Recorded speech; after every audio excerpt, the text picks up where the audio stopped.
Pasti kamu sering lihat kan, penyanyi yang lagi rekaman di studio, mikrofonnya kok bentuknya beda ya dengan yang di panggung? Dalam video ini kita akan kupas tuntas mengenai mikrofon studio dan kenapa bentuknya ribet, kenapa nggak simple aja kayak mic biasa. Tapi kali ini kita nggak akan ngebahas terlalu teknis, jadi buat teman-teman yang anak audio banget, mungkin video ini bukan buat kamu. Kita akan bahas permukaannya aja, yang basic aja dulu. Let's go! Jenis dasar mikrofon. Ada dua jenis mikrofon yang perlu kamu tahu. Yang pertama adalah mic dynamic, itu yang sering kita pakai di panggung. Yang kedua adalah mic condenser. Itu adalah mikrofon yang sering digunakan di studio. Ya, ada juga sih yang pakai mikrofon condenser di panggung ataupun mikrofon dynamic di studio, tapi itu untuk pembahasan di video lain waktu ya. Mikrofon dynamic. Kenapa penyanyi biasanya menggunakan mikrofon dynamic di atas panggung? Karena mikrofon dynamic nggak terlalu sensitif. Loh, maksudnya gimana? Gini.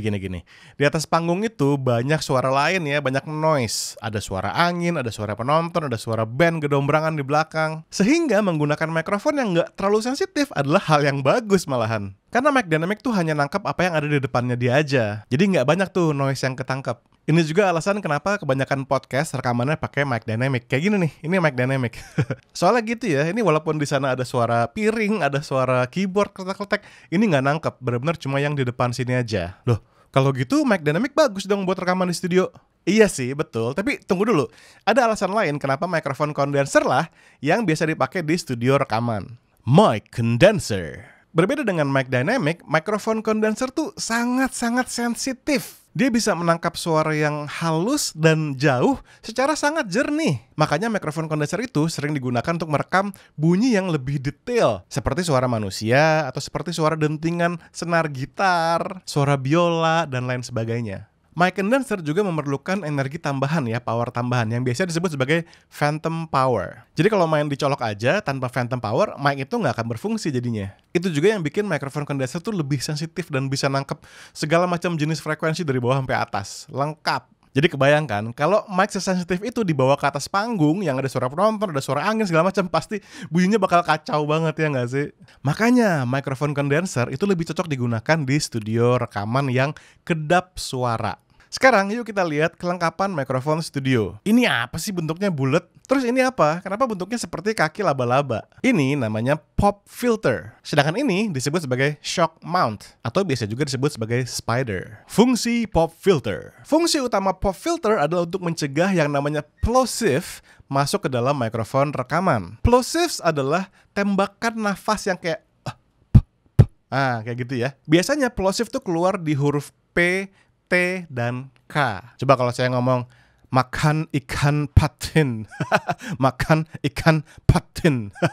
Denger ya plosive-nya ya. Nah, si plosive ini nih yang akan menyebabkan adanya clipping di audio wave, sehingga rekaman itu bisa jadi rusak, jadi nggak jernih gitu loh. Anak audio pasti ngerti banget deh. Sebel banget rasanya kalau ada clipping ya. Oke, sekarang kita tes ya. Ini saya copot ininya busanya. Ini juga sebenarnya mikrofon dynamic sih. Nah, busa ini tuh sebetulnya fungsinya mirip-mirip dengan pop filter ya untuk mencegah plosive tadi. Makan ikan patin. Makan ikan patin. Sekarang pakai pop filter. Makan ikan patin. Makan ikan patin.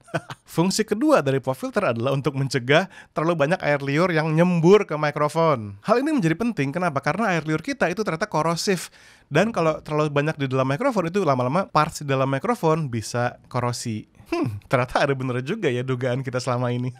Dan fungsi terakhir dari pop filter adalah untuk mengingatkan si penyanyi agar menjaga jarak ke mikrofon. Soalnya kalau kita nyanyi di studio, jangan maju mundur ya, beda sama kalau nyanyi di panggung. Kalau nyanyi di studio tuh kita mesti jaga terus jarak ke mikrofon. Nanti soal dinamika bisa gampang, bisa diatur sama audio engineer-nya. Jadi ya kalau pop filter segini ya udah segitu aja, kita jangan maju mundur lagi. Pop filter ada berbagai macam bentuk ya, ada yang bulat besar, ada yang bentuknya kotak kecil, ada yang terbuat dari bahan semi transparan seperti ini, ada juga yang terbuat dari metal seperti ini. Sekarang yuk kita bahas tentang shock mount. Fungsi shock mount. Sesuai dengan namanya, mount, maka fungsinya adalah untuk meletakkan mikrofon di situ ya, untuk ditaruh di situ di stand. Lalu kaki laba-labanya itu terbuat dari karet yang fleksibel. Dan karena dia fleksibel, sifatnya dia meredam getaran dan bunyi kan getaran. Sehingga kalau kita kesenggol stand mikrofonnya atau kaki kita ngetok-ngetok di lantai misalnya, itu getarannya nggak akan masuk ke mikrofon studio. Ingat ya, mikrofon studio atau mikrofon kondenser itu sangat-sangat sensitif. Makanya penting banget nih shock mount. Sekarang pertanyaannya, kamu perlu nggak sih pop filter dan juga shock mount spider ini? Kalau kamu rekaman di rumah menggunakan mikrofon kondenser dan juga kamu rekaman di studio yang kedap, maka yes, saya sangat menyarankan kamu punya yang namanya pop filter dan juga shock mount ini. Tapi kalau kamu rekaman di ruangan yang nggak terlalu kedap, juga